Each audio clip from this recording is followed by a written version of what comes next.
With traffic here in Bristol the way it is, more and more people are moving away from four wheels, opting for two instead. Almost 16,000 of us use the considerably less congested cycle paths to beat the queues and fly from A to B while staying fit.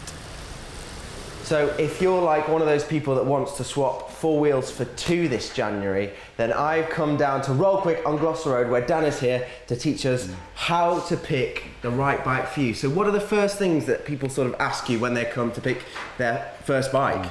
Yeah, I think the main thing is like what style of bike, basically, because there's so many, well, as you can see by all the bikes here, so many different styles of bikes. So this is kind of your town bike. So I suppose it's kind of more of a hybrid in the way that hasn't got the big fat tyres like a mountain bike has, so it's more efficient on the road. And then the mountain bike, which is this next so something one. like this here is a mountain bike.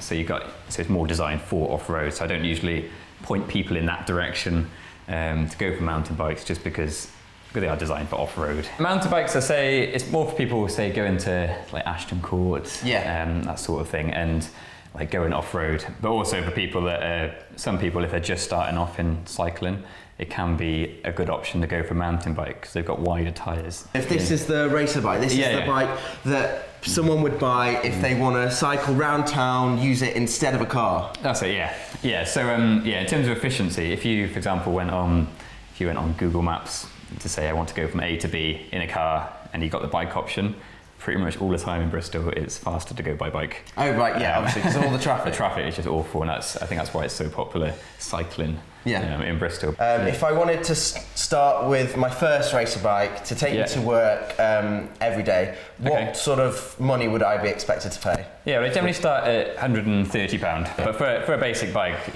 generally sort of around £130, which when you compare it to a new racer bike, to get a new cheap racer bike, it's about 500.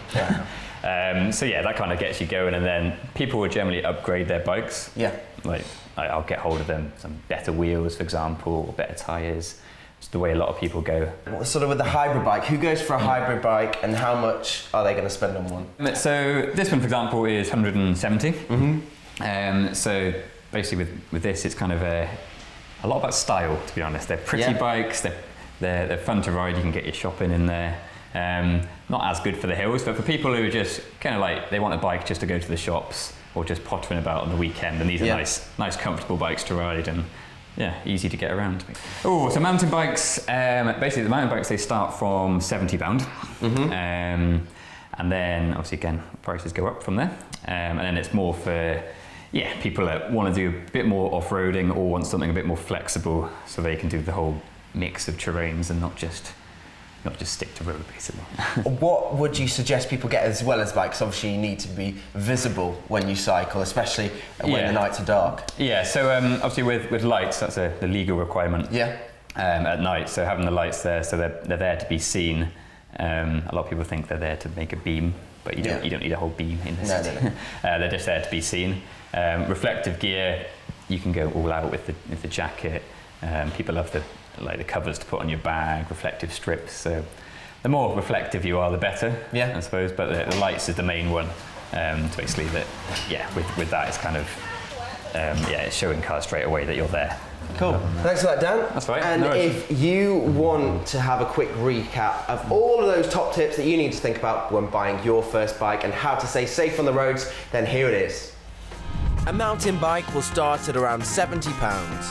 Dan recommends these to first-time cyclists because of their thicker tyres to keep you stable on the road. Mountain bikes are very versatile and are suited to people who want to take them off-road to places like Ashton Court. Hybrid bikes tend to be more stylish, so if that's important to you, then you want to look at these. They have an upright riding position with gears, so are good for cycling about town. For one of these, you'll be expecting to pay around £170. Racer bikes, according to Dan, are the coolest. They're lightweight and thin-wheeled and will get you around town in no time at all. Your first racer bike will cost you about £130. To stay safe on your new bike, you must have a light. Also, keep yourself visible with reflective gear. And if you're new to cycling, stick to quieter roads before tackling the rush hour traffic. And now you have all the information to become part of Bristol's cycling elite. Now go forth and enjoy your cycling city.